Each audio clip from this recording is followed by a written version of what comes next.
Namaskaram girls. Now we are learning the third chapter, production function.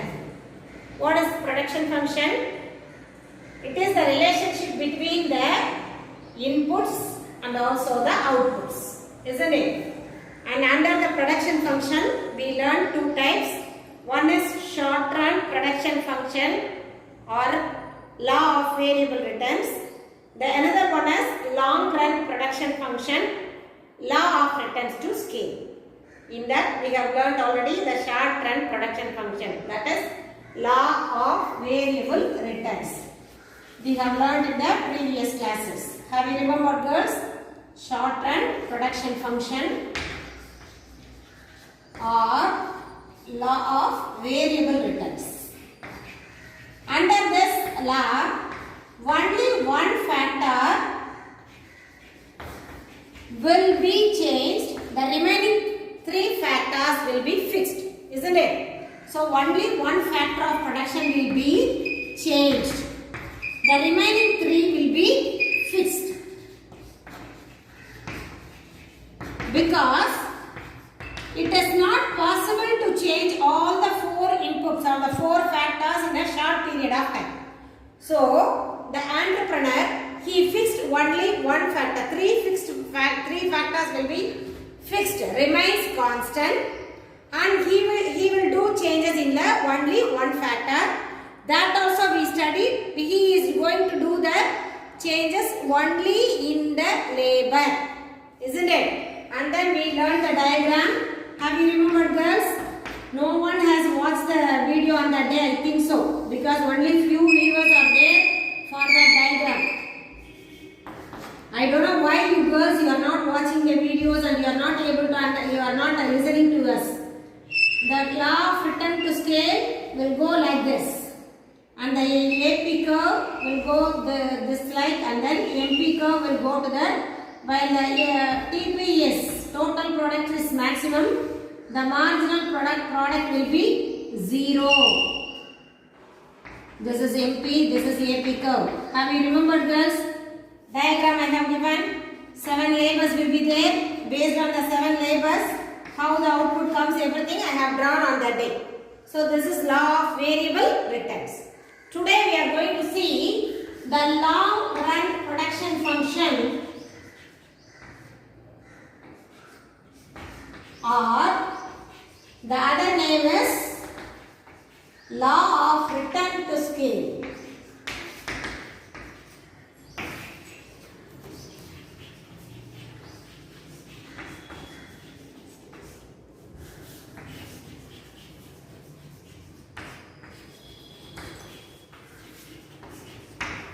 As we have studied 3 stages in the law of variable return, stage 1, stage 2, stage 3, we learned, isn't it? In the first stage, there will be an increase, the second stage will be constant, and the third stage it will be in the decreasing stage we learned. The same way, law of returns also has the 3 stages, that is, the increasing stage will be in the increasing rate, stage 1,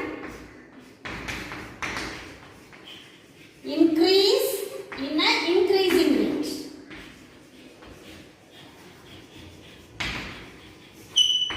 Stage 2, equal or constant.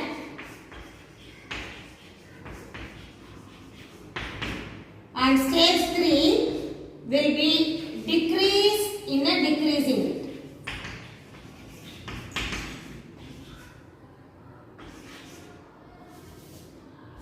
Decrease in rate. So in the long run, all the factors can be changed except the entrepreneur, isn't it? So in the short run, he will do changes in only one factor. The remaining factors, 3 factors, will be kept as constant. But in the long run, almost all the factors are able to change except the entrepreneur. That means the remaining 3 factors he can change, because if he wants to expand his industry, if he wants to expand his production, he will expand his industry, then the land will be expanded. If the production in the industry is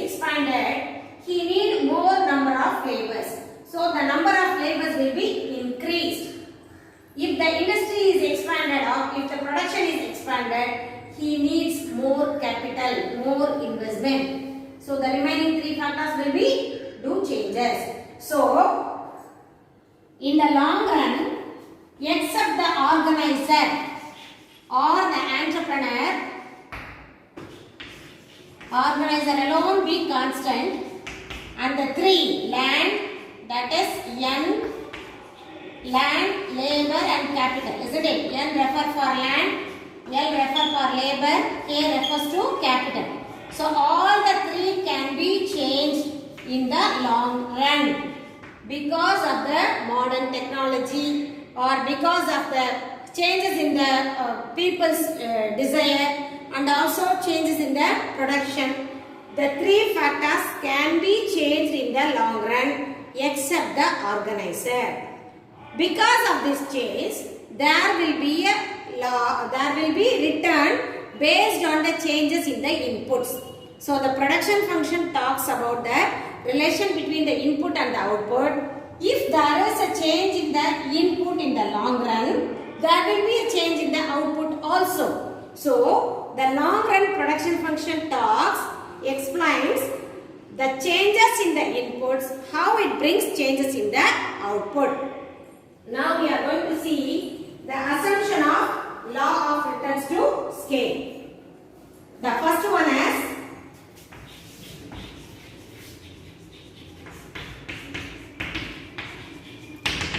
what are the assumption of law of returns to scale? First one is all the factor of productions are variable except the organizer.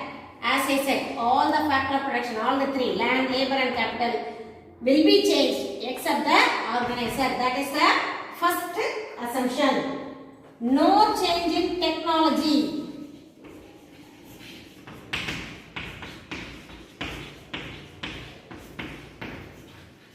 Technology will not be changed.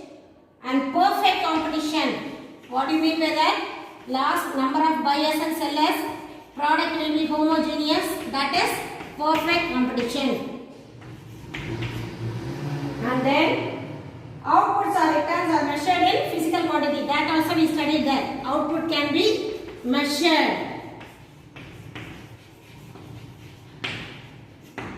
And then these are the four assumptions. The first assumption I am giving here. These are the four assumptions of law of return to scale. Here also we have three stages. That is three phases. Increase in an increasing rate, and if the inputs are double,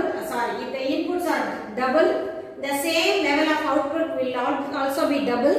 If the input is doubled or increased, the output will be increased less than 1%. So it will be increased in a decreasing rate. So this is the long run production function or law of return to scale. Now let me explain you with a diagram. Now keep this as a constant.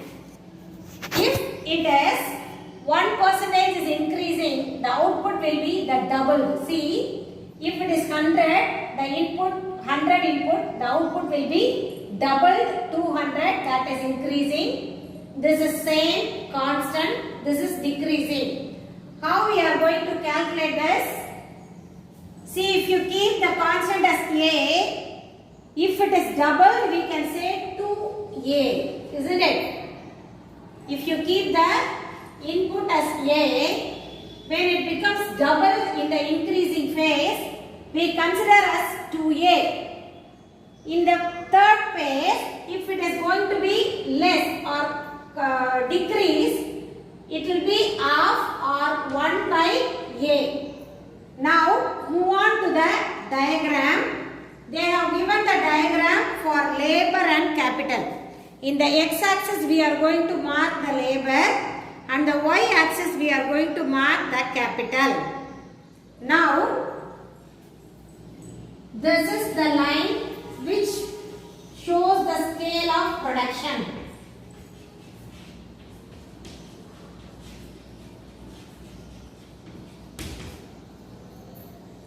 Now I am going to keep an input, that is 1 labor and 1% of capital. Then I will get the point here.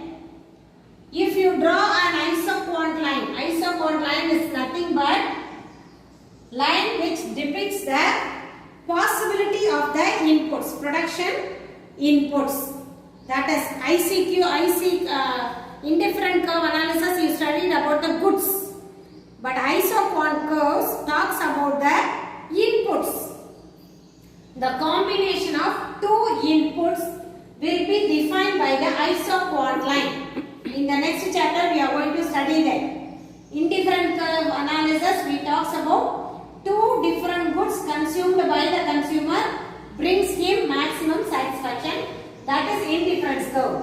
This is isoquant line. Isoquant line it talks about the two different inputs brings the maximum profit to the producer. So this is the isoquant line where he has the possibility of producing. These are the possible points to produce the goods, isn't it? Now I am going to increase. So this is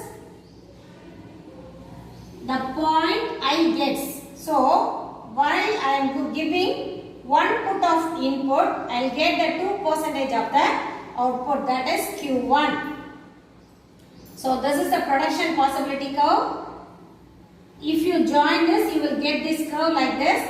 So after this, I will get the profit.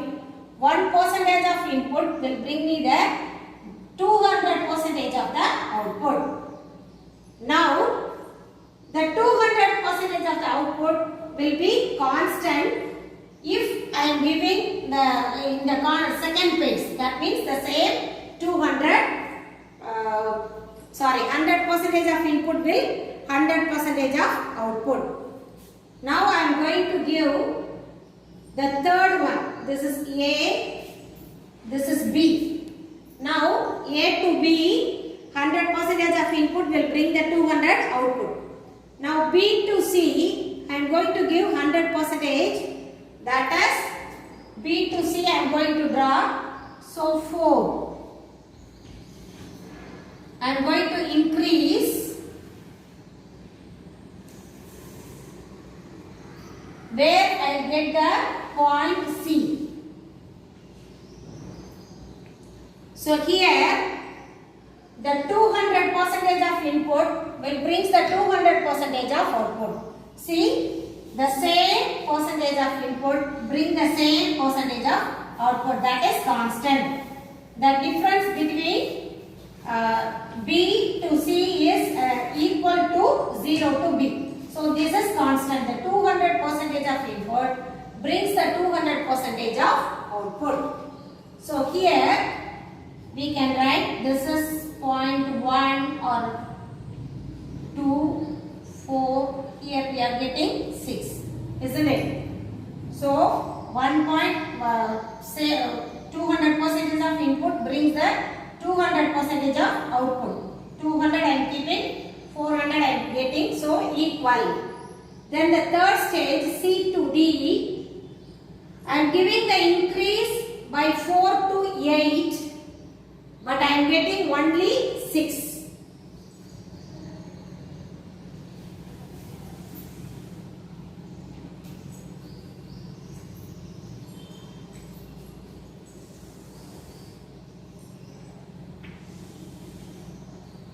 Actually, if it has been increased 4 to 8, I should get beyond that. That means 16 or more than 16, isn't it? It should be more. But I am not getting more. I get only less. See, the difference between B to C is, C to D is less than B to C. Will you be able to understand this? A to B, here A, if you keep this, A to B is equal to B to C, but if I increase the same quantity, I am not getting the same output. It is less than 1. That is what I am keeping, I not get the same. That is decreasing phase of return to scale. Do you understand this? Let me explain you the simple diagram. It will be more easy for you.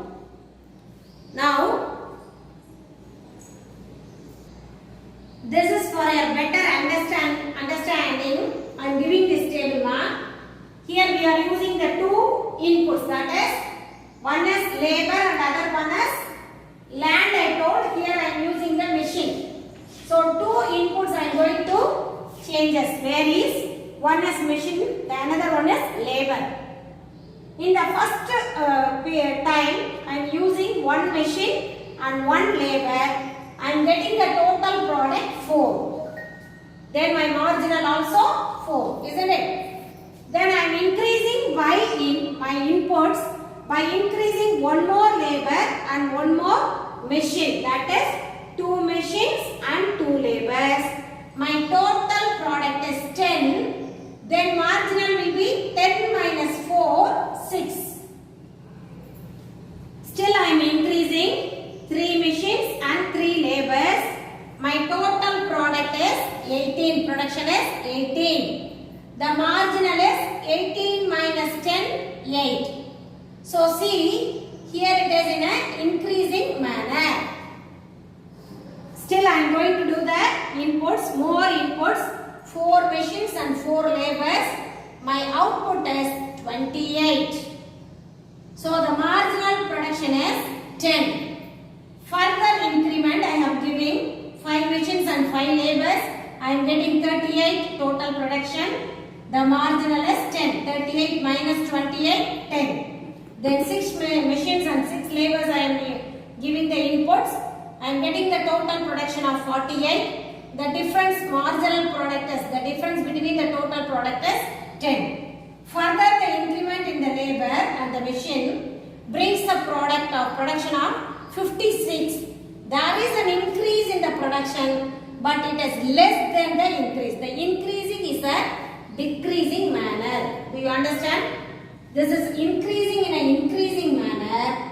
This is also an increasing, but it is increasing in a decreasing manner. Further increment in the inputs brings the total production of 62, which brings the marginal production of 6. Now see the marginal production. In the first 3 columns, the total product, the marginal production is increased in an increasing manner.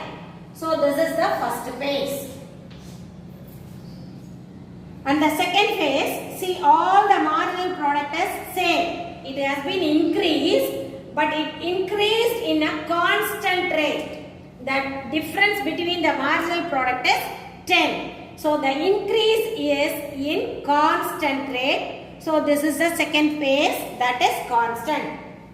See the third phase, it is also increased. 48 to 56 is an increment. 56 to 62 is an increment. But it increased in a decreasing manner. So this is third phase. If you draw the diagram for this, you will get the diagram like this. If you have written labor and capital, first it will be in an increasing manner, increased in an increasing manner, then it will be constant, then it will be decreasing manner. So this is the law of returns to scale. Will you be able to understand, girls?